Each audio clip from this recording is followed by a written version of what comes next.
dore ngizi ingingo z'ingenzi z'amakuru ya Kasamutwe.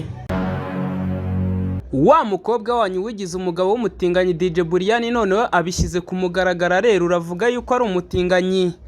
Ubwo yarari mu kiganiro abazwa ibibazo by'urudaca yagaragaje yuko ari umutinganyi ndetse avuga yuko ari umugabo. Abantu twese twakurikiranaga icyo kiganiro twumirwa ubwo. Oya ntago biri clear kubera yuko kandi ngiye nta nubwo ndi umukobwa reka. The fuck?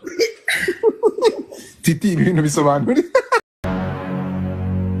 Wafata ku mavuta wanyu umusekirite wigize akaraha kajya he?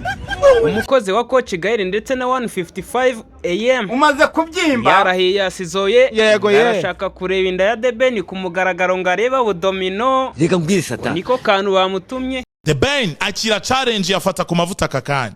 Abantu benshi baravuze ngo Bruce Melody yibagishije inda bro. Ariko ngewe nk'umuntu uzi The Ben ndamuchallenginze The Ben natwereka inda.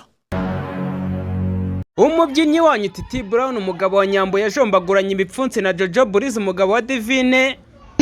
Soko rirarema mu ngoma ya The Ben bari gushutinga barwanira umwanya w'imbere. Aho byaje kurangira Titi Brown awutsindiye kubera ikigumi cya Danger. Muri ya ndirimbo The Ben bararwanye ari kurwanira imbere urebe niba Jojo bamushyize ari si yararimo nawe yahamagawe nka respect none uriya mwana baby ati so ya creatinze zira choreography arihe yari kumubwira ngo wa mwana we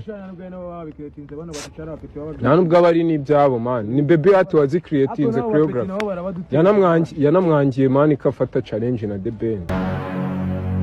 Igikomeje kuzirikira Burundi nyuma mu rugamba rw'iterambere muri Afurika nuko nta muntu uciye. Turi igihugu rero ca mbere gikeneye ku isi kuko ntitugira umuzirikanyi ntitugira ubwenge bushobora gusiga iyi si nziza Imana yaduhaye. Nagira ngo nkwibutse yuko zino nkuru ni wumva zagushimishije wandika aho ngaho muri comment section hanyuma tukazirambura tukaziva imuzingo.